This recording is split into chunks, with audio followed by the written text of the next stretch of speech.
Cómo ganarse a la gente descubre los principios que funcionan siempre con las personas. Escrito por John Maxwell con derechos reservados. Este audiolibro es una versión condensada y fue publicada por Caribe Betania Editores, una subsidiaria de Thomas Nelson Publishers, Nashville, Tennessee. ¿Qué se requiere para ganar en las relaciones personales? ¿Es necesario nacer con una personalidad arrolladora o un gran sentido de intuición para tener éxito en las relaciones? Cuando se trata de destrezas relacionales, hay quien las tiene y hay quien no. Entonces, sencillamente tenemos que aceptar las destrezas que Dios nos dio, sean cuales sean. ¿Puede alguien que sea bueno para construir relaciones volverse todavía mejor? La mayoría de nosotros puede darse cuenta de inmediato que está en presencia de una persona con don de gente. Los individuos que tienen una capacidad excelente para relacionarse con otros se conectan fácilmente con nosotros, nos hacen sentir bien y nos elevan a un nivel más alto. Nuestra interacción con ellos crea una experiencia positiva que nos motiva a querer pasar tiempo con ellos. Algunas personas son tan hábiles para trabajar con la gente que deberían estar en una especie de salón de la fama de las relaciones personales. Me refiero a individuos como Dale Carnegie, John Wooden, Ronald Reagan, Norman Vincent Peale. Asimismo, personas cuyas habilidades relacionadas les harían candidatos al salón de la infamia social. Leona Helmsley, Henry Ford padre, Fran Lorenzo y Dennis Rodman. Sin embargo, no es necesario leer el periódico ni estudiar historia para encontrar esos ejemplos extremos. Uno tiene que lidiar con gente así todos los días, en la calle, en la iglesia, quizás en el hogar y, sin lugar a dudas, en el trabajo. Escuche las siguientes afirmaciones hechas por diferentes personas en solicitudes de trabajo que revelan sus deficiencias en el trato personal. Al director le conviene que yo no tenga que trabajar con gente. La compañía me convirtió en chivo expiatorio, al igual que mis empleadores anteriores. Nota, no interpreten mis 14 empleos anteriores como una señal de inconstancia. Nunca he renunciado a un puesto. ¿Referencias? Ninguna. He dejado un reguero de despojos a mi paso. Tal vez piense que alguno de esos candidatos ahora se desempeña en su lugar de trabajo. ¿Qué precio le daría a las buenas destrezas para tratar con las personas? Pregunte a los ejecutivos exitosos de las compañías más grandes cuál es la característica personal más necesaria para alcanzar el éxito en los puestos de liderazgo, y le dirán que es la habilidad de trabajar bien con la gente. Entreviste a empresarios para descubrir qué separa los éxitos de los fracasos, y le dirán que es la habilidad para relacionarse con nosotros. Hable con los mejores vendedores y le dirán que el conocimiento de la gente es mucho más importante que el conocimiento del producto.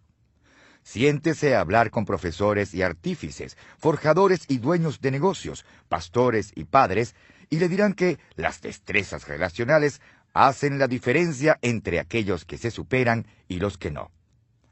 El don de gente es inestimable porque no importa qué quiera hacer usted, si puede ganarse a la gente, puede ganar en todo.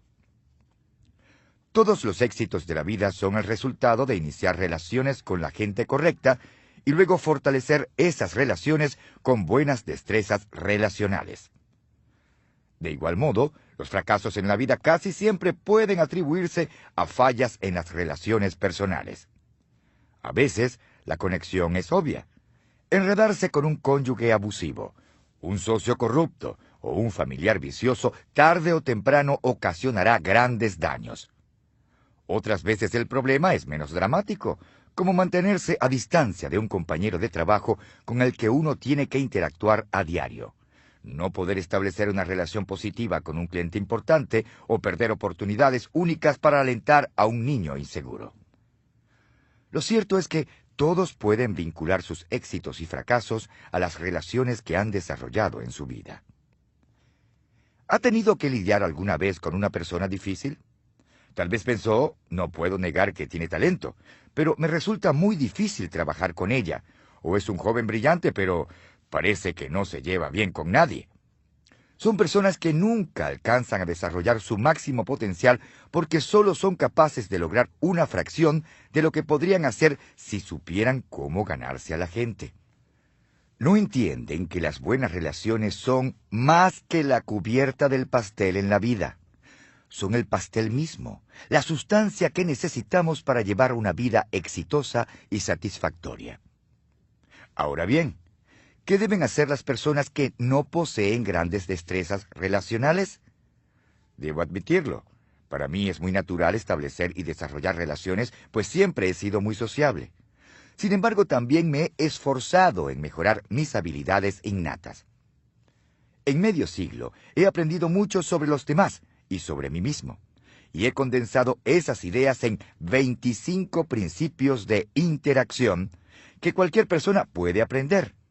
Hasta el individuo más introvertido puede aprenderlos y volverse una persona más sociable, en tanto que alguien a quien le guste socializar podrá convertirse en experto en edificación y mantenimiento de relaciones.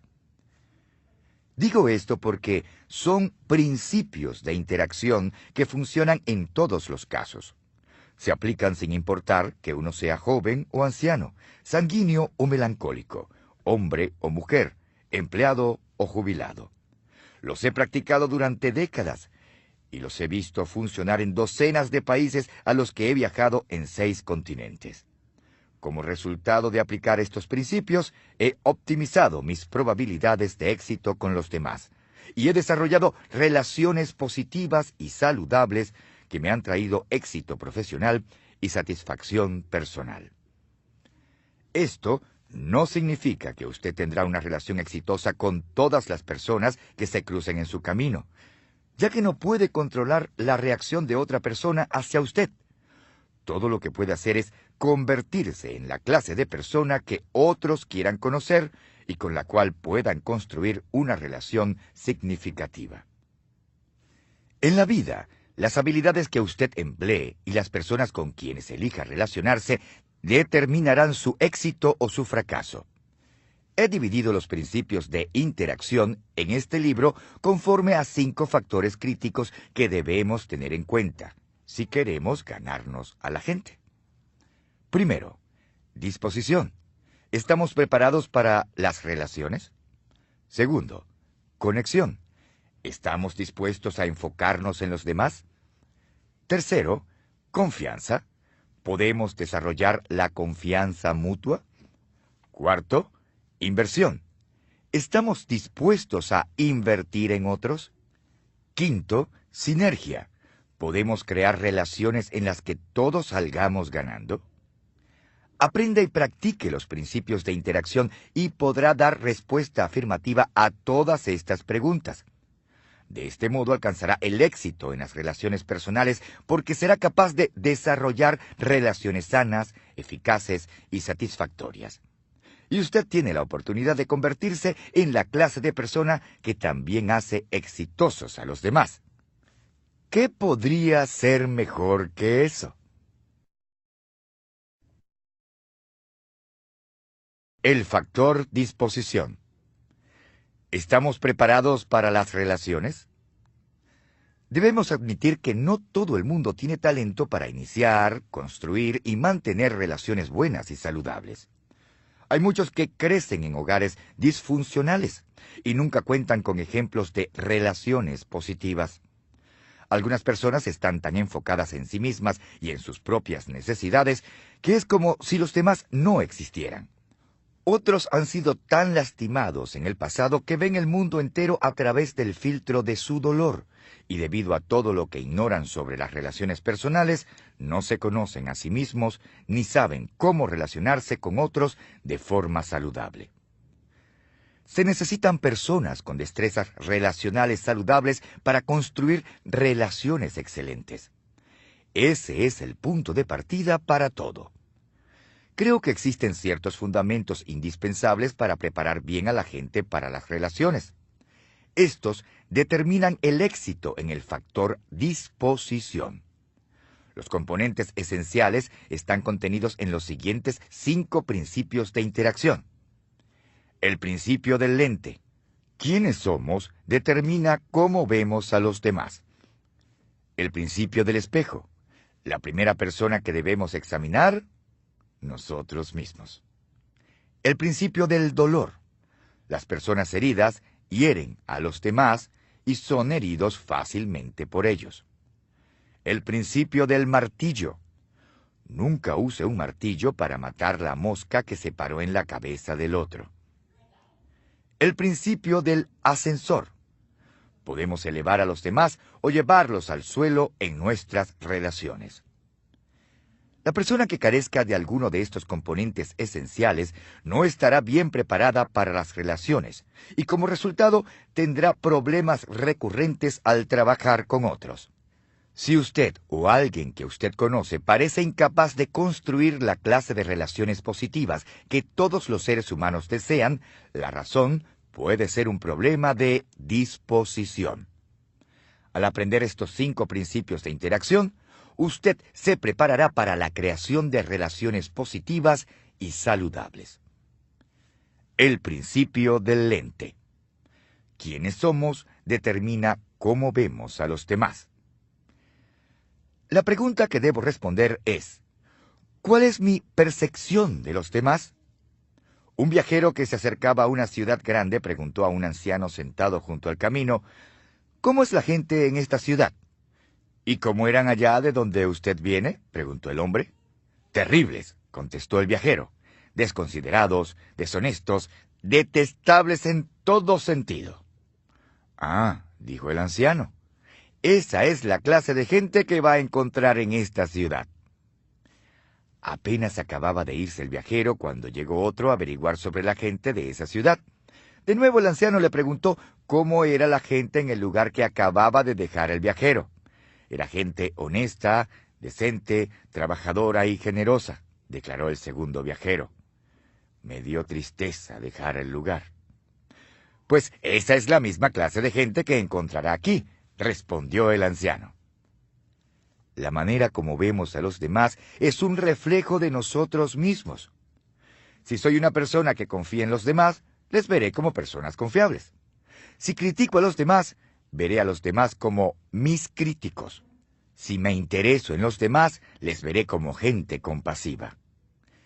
Su personalidad se trasluce cada vez que usted habla acerca de los demás e interactúa con ellos. Alguien que no le conozca podría decir mucho acerca de usted basándose en una simple observación. Todos tenemos un marco de referencia personal que proviene de nuestras actitudes, presuposiciones y expectativas en cuanto a nosotros mismos, a otras personas y la vida en general.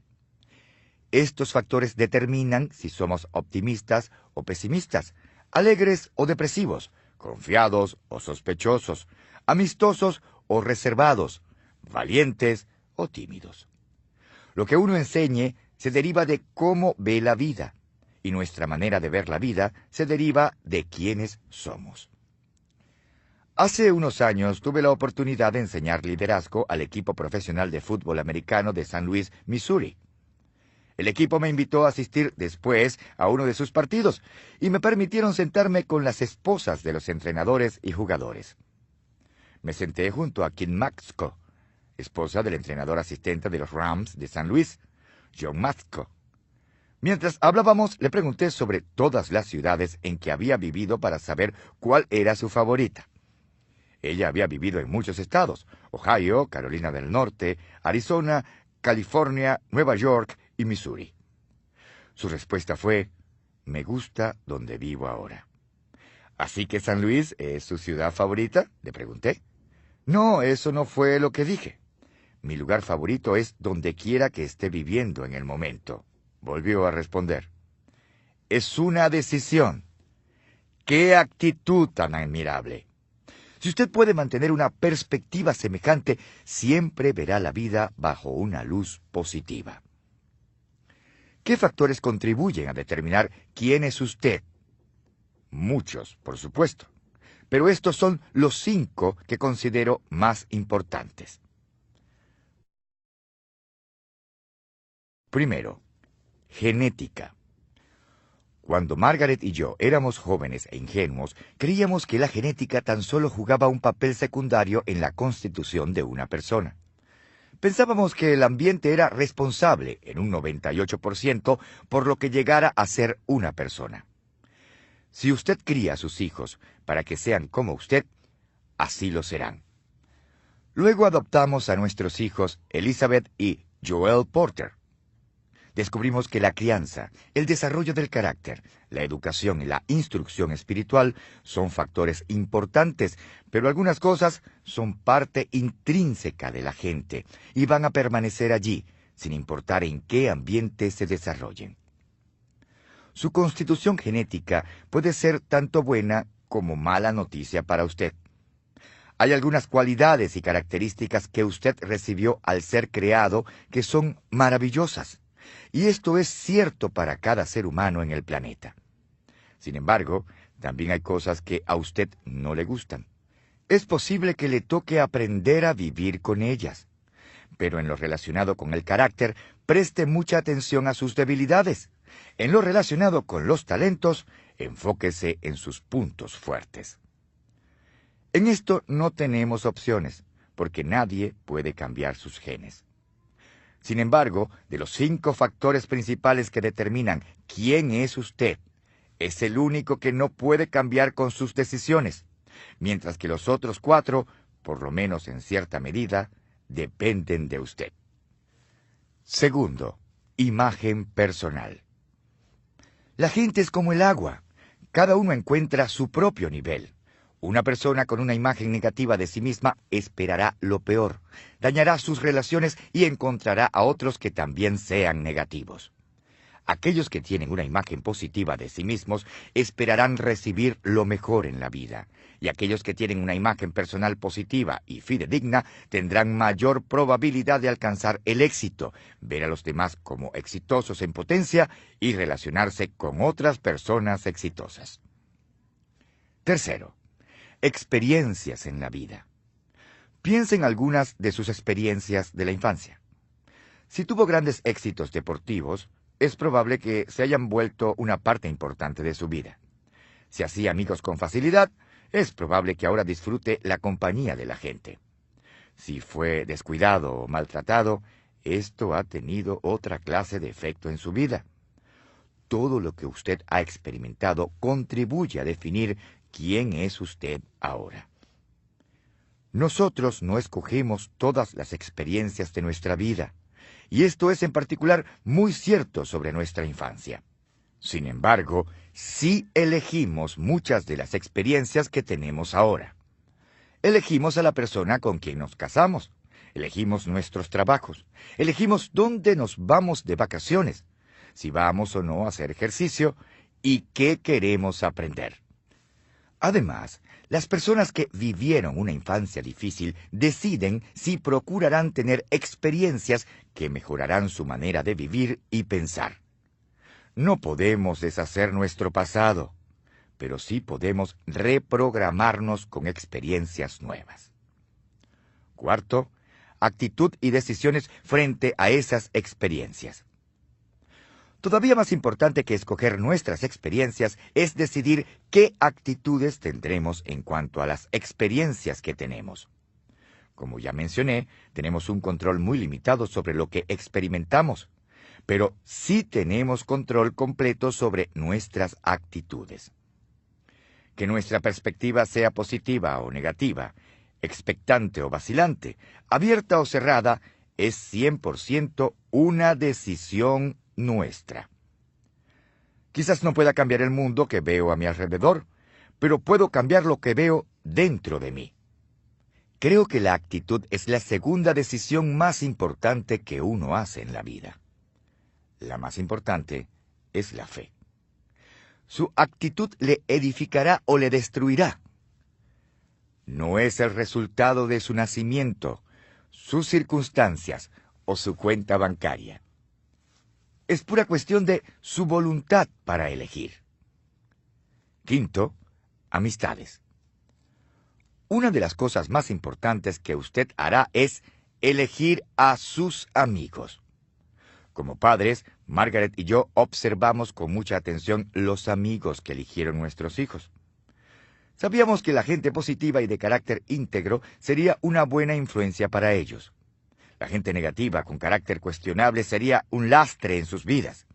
Siempre hicimos de nuestro hogar un lugar donde nuestros hijos y sus amigos quisieran pasar tiempo para que pudiéramos ver quién les influenciaban.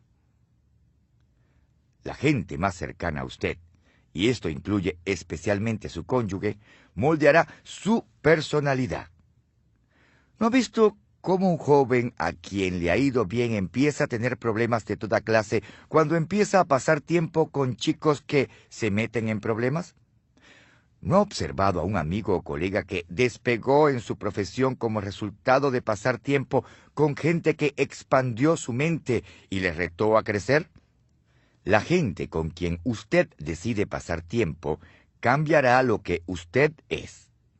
Las palabras del escritor y conferencista Charlie, el tremendo Jones, son muy ciertas.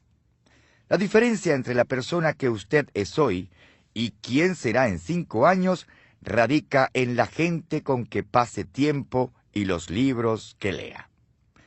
Su manera de ver a los demás está determinada por quién es usted. Es una verdad de la que no puede escaparse. Si no le gusta a la gente, eso dice más sobre quién es usted que sobre los demás. Quién es usted determina cómo ve a los demás. Su punto de vista es el problema. Si ese es el caso, no trate de cambiar a los demás, ni siquiera se enfoque en ellos. Enfóquese en usted mismo. Si se cambia a sí mismo y se convierte en la clase de persona que desea ser, empezará a ver a los demás de una manera totalmente nueva, y eso cambiará su forma de interactuar en todas las relaciones de su vida. El principio del espejo. La primera persona que debemos examinar, nosotros mismos. ¿Me he examinado a mí mismo o a mí misma y he asumido la responsabilidad por quién soy? ¿Ha conocido a alguien que sea el peor enemigo de sí mismo, que siempre se las arregló para sabotearse cuando el éxito estaba a su alcance o que no haya podido mantener un empleo? Algunas de estas personas poseen gran potencial, pero siempre se frustran a sí mismas. Claro, esto no significa que todos los que tienen ese problema no salgan adelante en la vida. A veces logran hacer grandes cosas, pero como son su peor enemigo, poco a poco van consumiéndose a sí mismos y sus relaciones con otros. Creo que Pete Rose es una de esas personas. Cuando Pete Rose empezó a hacer apuestas de béisbol en 1987, dijo que ni siquiera había considerado las consecuencias. Quizás fue sencillamente el siguiente paso lógico en su progreso como apostador compulsivo, un título que Rose rechaza con vehemencia. No obstante, ¿cómo puede llamarse a una persona que apuesta durante todo el año en diversas actividades deportivas y que parece incapaz de dejar las apuestas exorbitantes, aunque podrían costarle su subsistencia? El corredor de apuestas Rose Peters testificó que recibió más de $1 millón en apuestas de Rose, solo en béisbol y en una sola temporada. ¿Cómo es posible que Rose no se diera cuenta de lo que le sucedía? ¿Por qué se abstuvo de hacer tantas apuestas? ¿Cómo pudo mentir una y otra vez sobre lo que había hecho durante más de una década? ¿Cómo podía decir que su único problema real eran los amigos que escogía? ¿Cómo podía seguir diciendo que no tenía un problema serio? Creo que la respuesta es que estaba enfocado en el béisbol, que nunca se miró en el espejo para examinarse a sí mismo. En uno de sus raros momentos de reflexión y autoevaluación sincera, Rose resume la forma en que se había conducido. Estaba consciente de mis marcas y de mi lugar en la historia del béisbol, pero nunca estuve consciente de los límites ni fui capaz de controlar esa parte de mi vida. Y admitir que estaba fuera de control ha sido algo casi imposible para mí. Estaba al tanto de mis privilegios, mas no de mis responsabilidades. En mi opinión, Rose todavía está luchando por definir cuáles son sus responsabilidades. Esto es algo muy difícil de hacer cuando a usted no le gusta mirarse en el espejo. Las personas que no están conscientes de quiénes son y de lo que hacen, con frecuencia dañan sus relaciones con los demás. La forma de cambiar esto es mirarse en el espejo. Es algo que todos debemos hacer. Es lo que llamo pasar la prueba del espejo. Considere estas verdades que debemos aprender acerca de nosotros mismos. Yo soy la primera persona a quien debo conocer. Conciencia de uno mismo. La naturaleza humana parece dotar a las personas con la habilidad de medir a todo el mundo, excepto a ellos mismos. Pete Rose no tiene una imagen clara de sí mismo y tiene a considerarse como una víctima de las circunstancias. Rose se ha descrito a sí mismo como un chico que creció en el lado equivocado del ferrocarril y que salió adelante en la vida gracias a un talento atlético nada espectacular. Además, cree que el castigo que recibió, quedar expulsado del béisbol por hacer apuestas, no se ajusta al delito que cometió. Algunas personas están dotadas con una capacidad natural de tener conciencia de sí mismas. Thomas Armstrong, el autor de 7 tipos de inteligencia, señala que estas personas poseen inteligencia personal interior. Alcanzar esa clase de conciencia de uno mismo no es fácil para la mayoría de las personas, pues es un proceso que a veces puede ser lento y requiere de un esfuerzo intencional. Yo soy la persona con quien debo relacionarme bien. Imagen de uno mismo. La imagen que usted tenga de sí mismo restringe su capacidad para desarrollar relaciones saludables. Una imagen propia negativa impedirá que una persona talentosa alcance el éxito. Y aunque una persona con una imagen deficiente de sí misma logre algún éxito, este no durará, pues tarde o temprano la persona se bajará al nivel de sus propias expectativas. En cierto sentido, es una especie de tributo a la confianza de Pete Rose en sí mismo que su falta de autoconciencia no le haya afectado mucho antes. El popular psicólogo y autor con éxito de ventas en el New York Times, Phil McGraw, afirma: «Siempre digo que la relación más importante que usted jamás tendrá es con usted mismo. Tiene que ser primero su propio mejor amigo». ¿Cómo puede uno ser el mejor amigo de alguien a quien no conoce o que no le gusta? Es imposible. Por eso es tan importante descubrir quién es usted y esforzarse en llegar a ser alguien a quien usted respeta y encuentra agradable. La gente que experimenta dificultades en sus relaciones muchas veces es tentada a mirar a todos menos a sí misma para explicar el problema.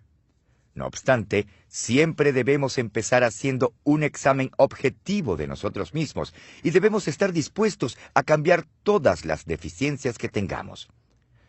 El crítico Samuel Johnson aconsejó que aquel que tiene tan poco conocimiento de la naturaleza humana como para buscar la felicidad por medio de cambiar cualquier cosa que no sea su propia disposición, desperdiciará su vida en esfuerzos infructuosos y multiplicará las aflicciones que tanto desea evitar.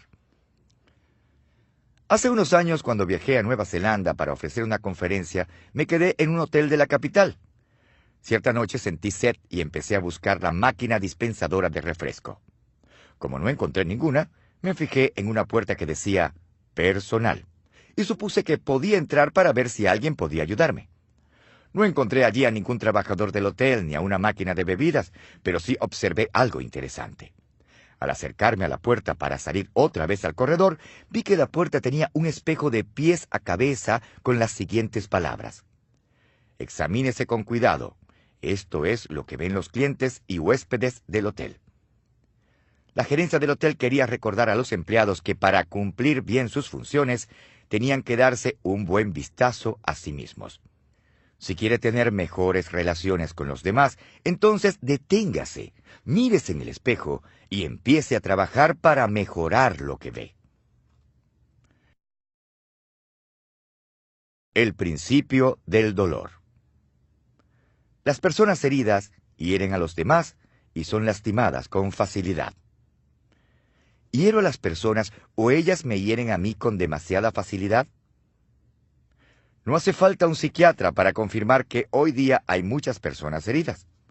La columnista Ann Landers afirmó que 1 de cada 4 norteamericanos sufre algún desequilibrio emocional.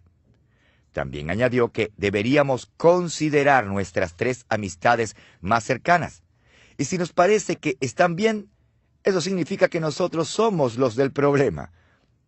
La realidad es que sea normal, no es típico. Ahora es una excepción. Por supuesto, el hecho de que tanta gente viva con heridas sin sanar no es un fenómeno nuevo. En el siglo XIX, el filósofo Arthur Schopenhauer comparó la raza humana a una manada de puercos espines en una fría noche de invierno.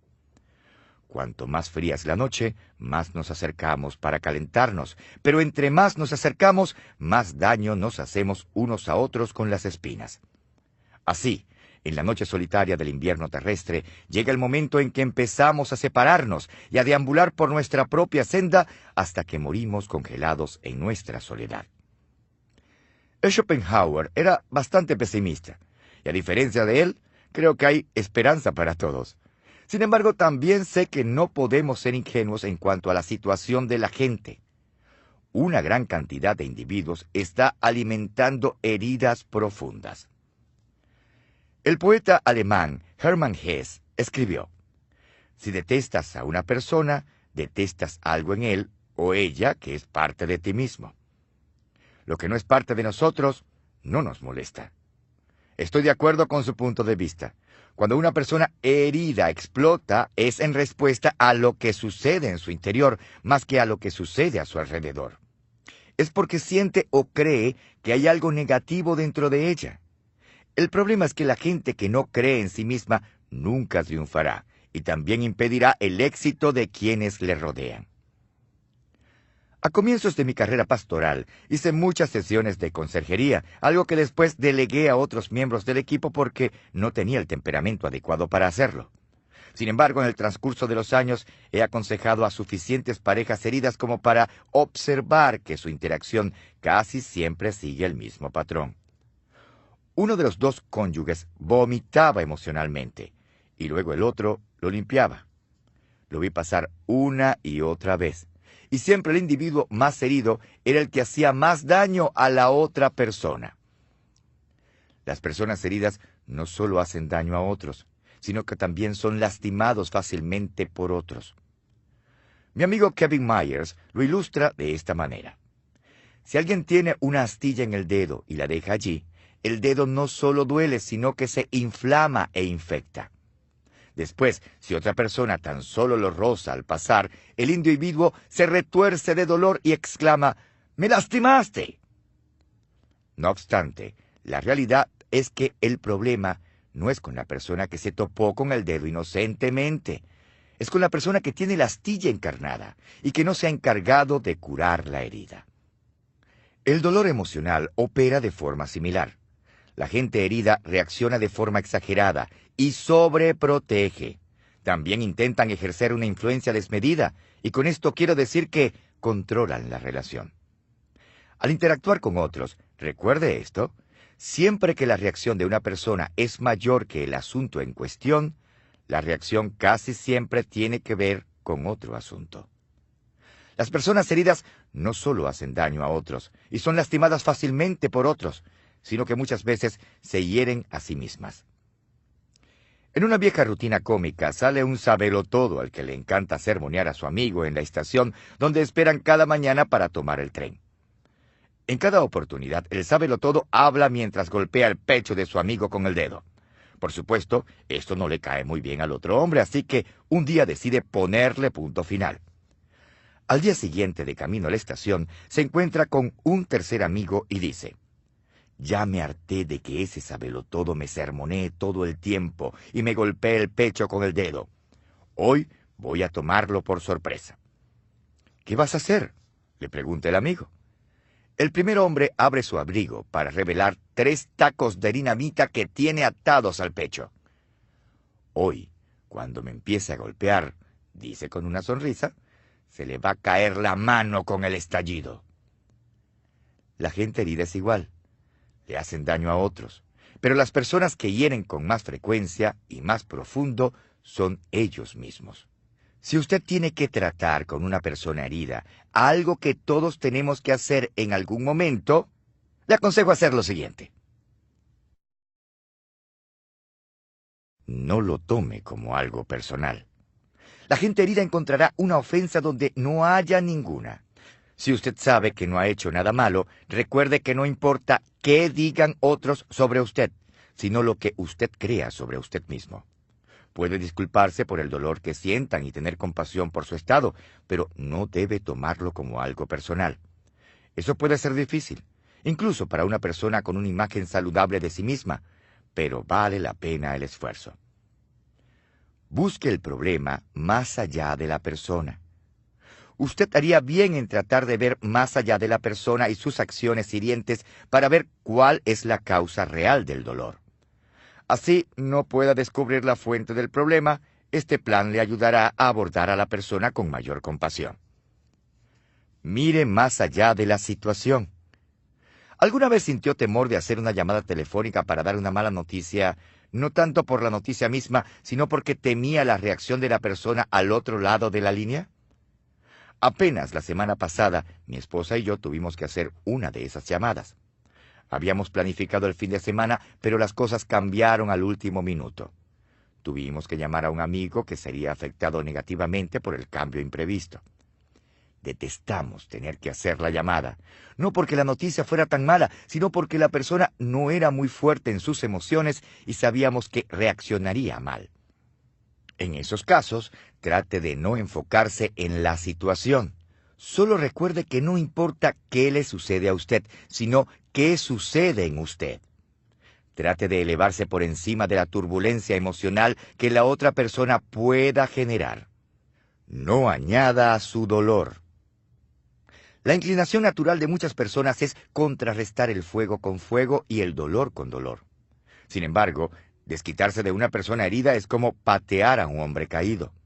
El estadista Sir Francis Bacon dijo: «Esto es cierto, que un hombre consumido por la venganza mantiene sus heridas frescas, las cuales, de no ser así, sanarían y a él le iría bien».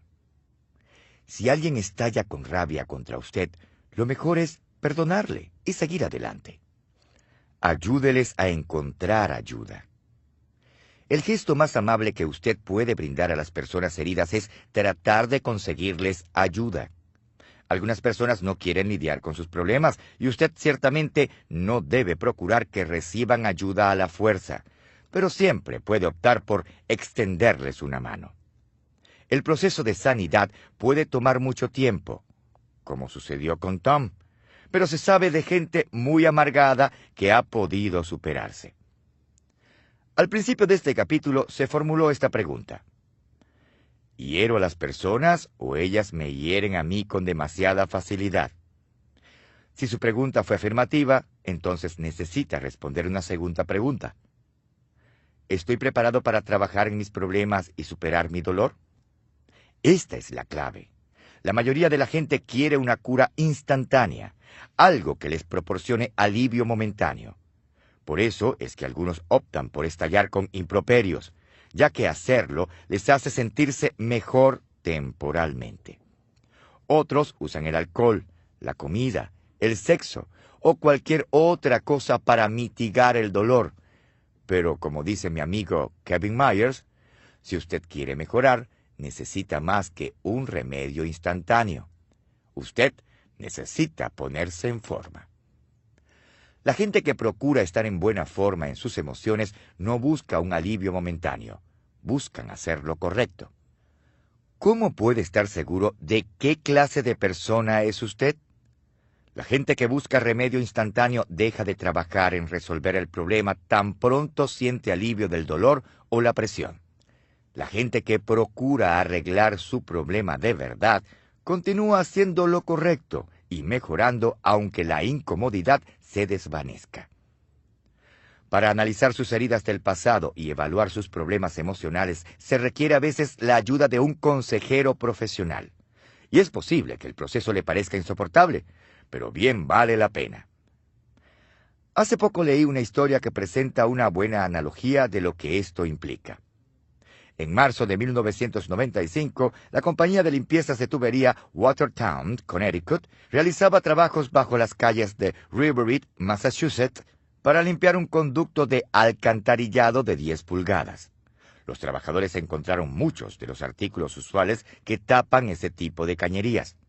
Sin embargo, también descubrieron muchas otras cosas. 61 anillos, monedas de colección y artefactos de plata. La mala noticia es que los trabajadores tuvieron que hacer un trabajo muy desagradable. La buena noticia es que les permitieron conservar los artículos valiosos que descubrieron en el proceso.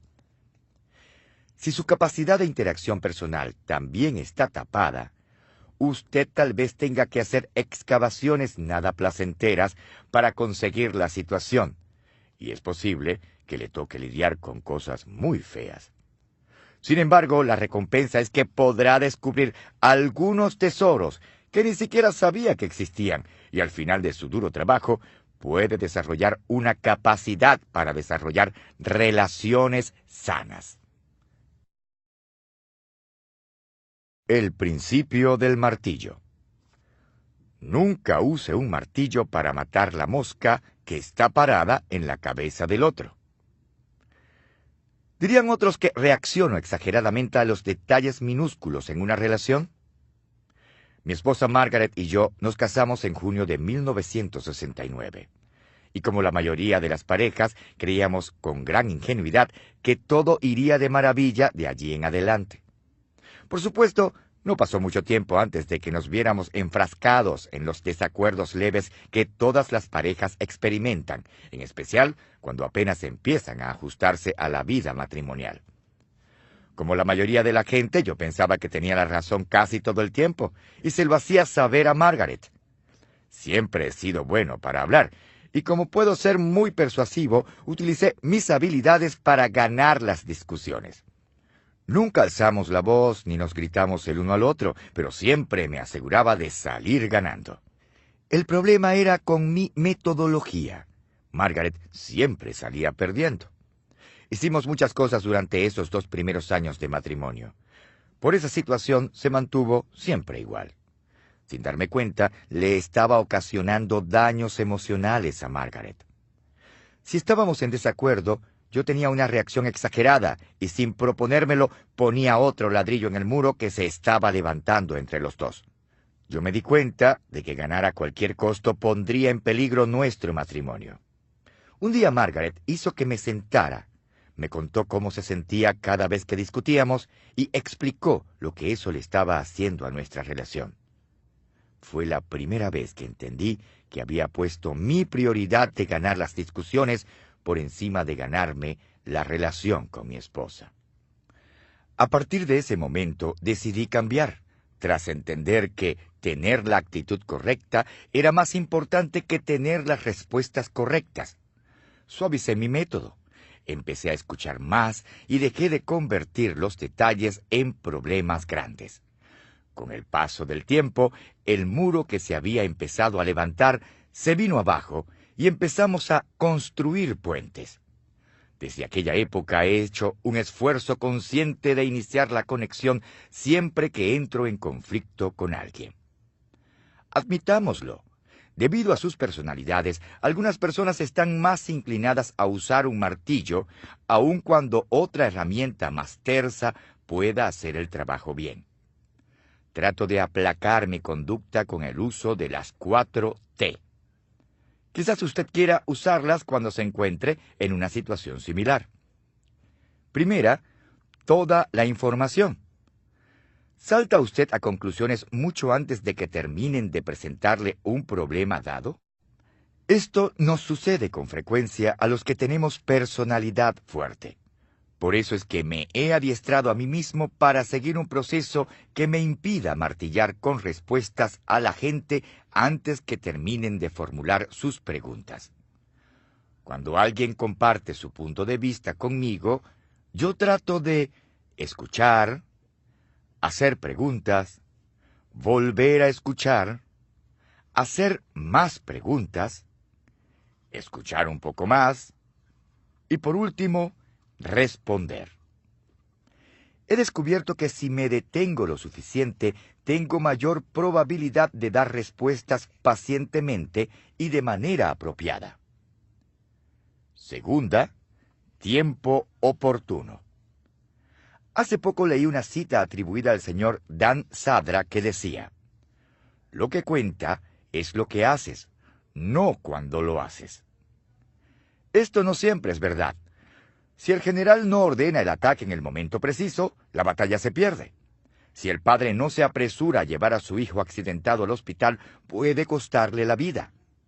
Si usted no se disculpa con alguien tras haberle ofendido, se arriesga a perder la relación. Actuar en determinado momento es tan importante como emprender la acción correcta. Incluso es importante discernir cuando no se debe actuar. La famosa anfitriona y escritora Lady Dorothy Neville hizo la siguiente observación: «El arte verdadero de la conversación no consiste solo en decir lo correcto en el lugar correcto, sino también en dejar de decir lo incorrecto en el momento en que nos sentimos tentados a decirlo». Me parece que la causa más común de la inoportunidad en las relaciones son los motivos egoístas. Si tiene hijos pequeños, póngase a pensar en los momentos inoportunos que escogen. Esto se debe a que, por lo general, solo piensan en ellos mismos. Por esa razón, cuando nos molestamos por detalles menores, nuestro objetivo número 1 debe ser dejar a un lado nuestra agenda personal y construir la relación. Si ha examinado sus motivos y tiene la certeza de que son buenos, entonces usted necesita hacerse 2 preguntas para determinar si sus acciones son oportunas. En primer lugar, ¿estoy listo para confrontar? Esta es una respuesta muy fácil de responder, porque es cuestión de saber si usted realmente ha cumplido su parte. La segunda es más difícil. ¿Está la otra persona preparada para oírme? Si usted ha cimentado una buena base relacional y ustedes dos no están inmersos en el ardor de la batalla, entonces la respuesta puede ser afirmativa. A veces la gente responde a nuestras actitudes y acciones más que a nuestras palabras. Muchos conflictos por cosas insignificantes ocurren porque la gente emplea un tono de voz incorrecto. El escritor de Proverbios declaró: «La blanda respuesta quita la ira, mas la palabra áspera hace subir el furor». ¿No ha confirmado la veracidad de esta frase en su propia experiencia? De no ser así, trate de hacer este experimento. La próxima vez que alguien le diga algo con aspereza, responda con amabilidad y bondad. Al hacerlo, lo más probable es que la persona que le habló con ira suavice su tono y posiblemente hasta su actitud. Cuarta, temperatura. Con el ánimo exaltado, mucha gente tiende a lanzar bombas cuando el usar una onda pudiera ser suficiente. Esto puede ocasionar muchas dificultades, ya que el tamaño del problema original muchas veces cambia dependiendo de cómo se maneje. En términos generales, si la reacción es peor que la acción, el problema se empeora. Si la reacción es menor que la acción, el problema tiende a disminuir. Es por esa razón que trato de seguir una pauta autoimpuesta que llamo la regla de la reprimenda. Dedique 30 segundos a expresar sus sentimientos y asunto terminado. Cada vez que permitimos que algo pequeño genere una reacción grande, que dure más de 30 segundos, lo que estamos haciendo es usar el martillo. Al escuchar este capítulo, es posible que le haya pasado por la mente algún amigo o colega y tal vez piense: yo sé de alguien que necesita esto mismo. Antes de intentar quitarle el martillo de la mano a esa persona, deténgase un momento a reflexionar. Lo primero que usted debería hacer es mirarse a sí mismo o a sí misma. El problema con la mayoría de los individuos que usan el martillo todo el tiempo es que tal vez no sepan lo que hacen. Un artículo reciente del entrenador de ejecutivos Marshall Goldsmith contaba la historia de un hombre llamado Mike, quien se había desempeñado como uno de los mejores banqueros inversionistas. A Goldsmith le pidieron que le ayudara porque nunca soltaba el martillo. Mike se veía a sí mismo como un guerrero en Wall Street, pero un gatito en casa. Goldsmith le dijo a Mike que llamara a su esposa para que ella confirmara la evaluación que él había hecho de sí mismo. Para su gran sorpresa, ella dijo que él también era un peleón en la casa. Después que los hijos confirmaron esa evaluación negativa, Mike por fin empezó a verse como le veían los demás. El consejo de Walt Smith es el siguiente: deje que sus colegas sostengan el espejo y le digan qué es lo que ven.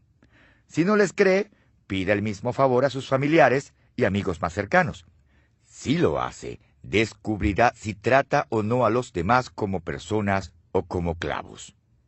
Si es lo segundo, usted necesita hacer un cambio.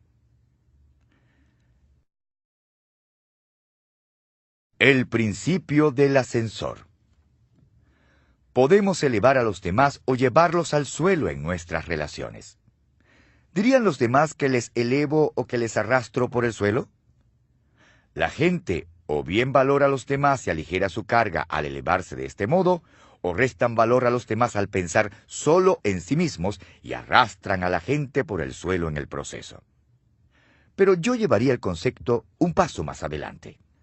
Creo que la intensidad con la que elevamos o arrastramos a otros puede determinar que existen realmente 4 tipos de personas en cuanto a relaciones se refiere. Primero, algunas personas añaden algo a la vida y las disfrutamos. Muchas personas en este mundo desean ayudar a otros. Estas personas son las que añaden, porque les hacen la vida más agradable y placentera a los demás. El evangelista D. L. Moody aconsejó a la gente a hacer todo el bien que uno pueda, a toda la gente que uno pueda, de todas las maneras que uno pueda, por tanto tiempo como uno pueda.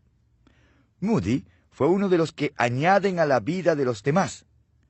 La gente que añade valor a otros casi siempre lo hacen de manera intencional. Lo digo porque añadir valor a otros requiere que una persona dé de sí misma, y esto muy rara vez ocurre por accidente. Me he esforzado en ser esa clase de personas. Me gusta la gente y me propongo ayudar a cuantos puedo. Para ello me he fijado la meta de ser un amigo. Hace unos años, mi sobrino Troy vino a vivir con nuestra familia después de terminar la universidad y fue a trabajar para una compañía de préstamos hipotecarios. Troy era inteligente, trabajaba duro y quería ser exitoso. Nosotros quisimos ayudarle, así que le di algunos consejos antes que empezara su nuevo trabajo. Le sugerí que hiciera lo siguiente: llegar temprano y quedarse hasta tarde. Le aconsejé que hiciera más de lo que se esperaba de él, que llegara 30 minutos antes, que almorzara en la mitad del tiempo asignado y que trabajara media hora más al final del día. Hacer algo todos los días para ayudar a la gente a su alrededor. Le sugerí que añadiera valor al equipo por medio de añadir valor a sus compañeros de trabajo. Ofrecerse a hacer algunos trabajos adicionales.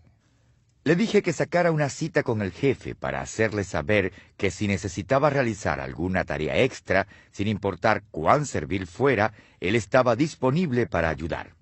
Esto incluía estar dispuesto a trabajar extra al final del día o el fin de semana.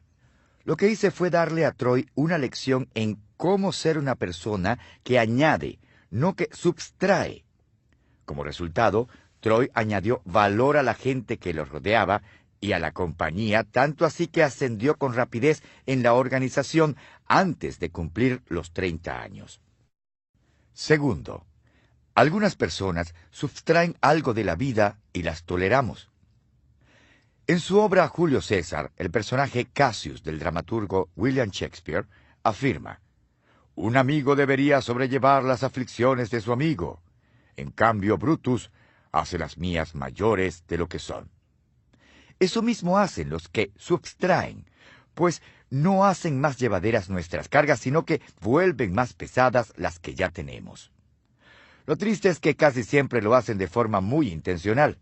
Si usted no sabe cómo añadir a los demás, es posible que sustraiga por omisión. En las relaciones, recibir es fácil, dar es mucho más difícil. Es similar a la diferencia entre construir algo y derribarlo.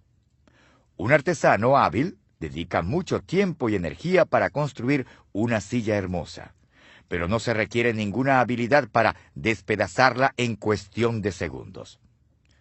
Tercero, algunas personas multiplican algo en la vida y las valoramos. Cualquier persona que así lo desee puede aprender a añadir a los demás. Para ello solo se necesita el deseo de elevar a la gente y la intencionalidad para llevarlo a cabo.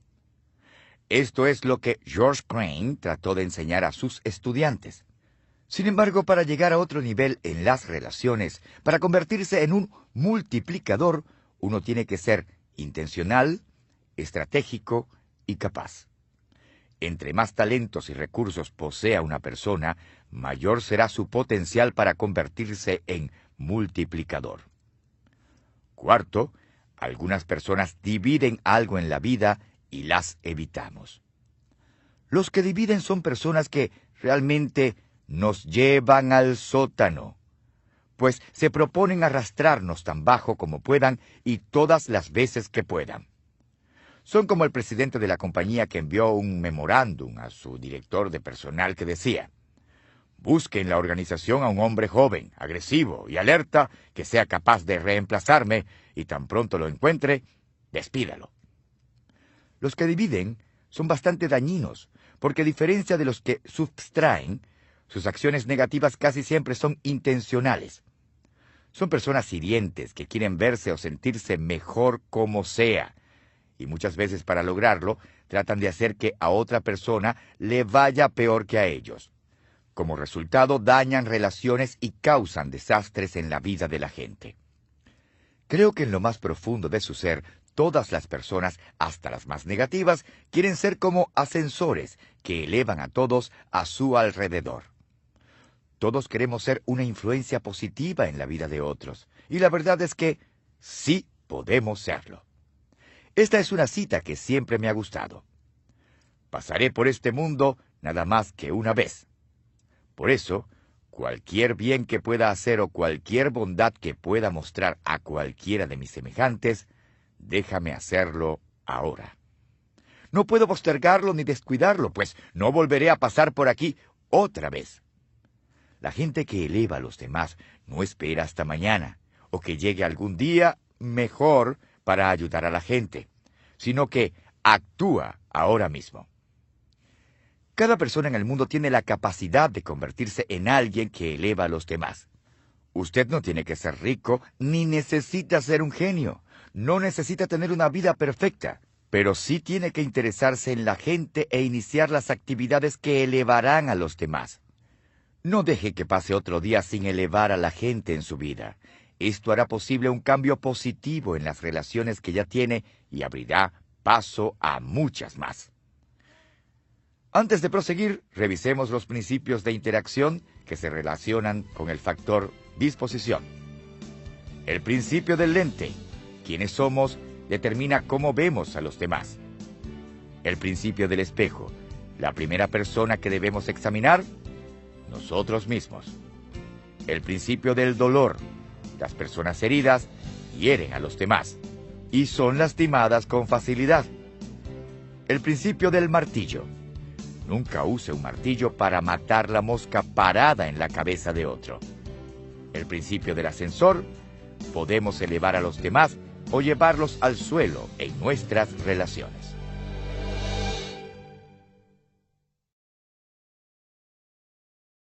El factor conexión. ¿Estamos dispuestos a enfocarnos en los demás?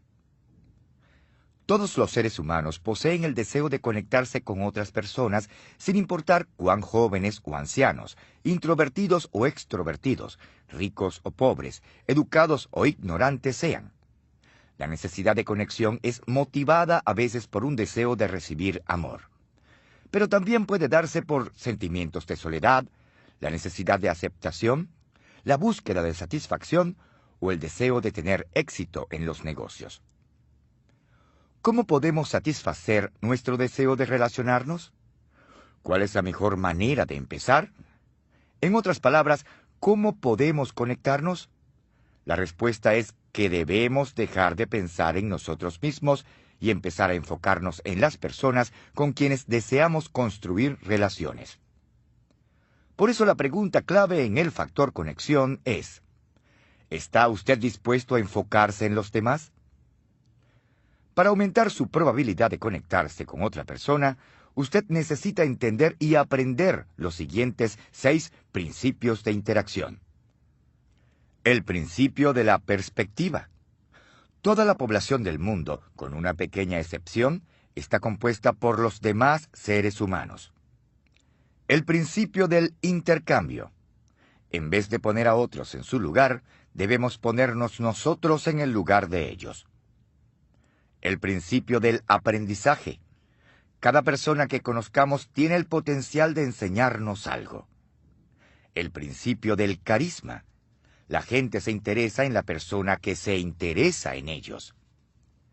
El principio del número 10. Creer lo mejor de la gente, por lo general, saca a relucir lo mejor de la gente. El principio de la confrontación. Interesarse en las personas debe preceder el confrontarlas. Tan pronto deje de preocuparse tanto por usted mismo o por usted misma y empiece a fijarse en los demás y en lo que desean, construirá puentes para alcanzarles y se convertirá en la clase de persona a quien otros querrán acercarse. Estas son las llaves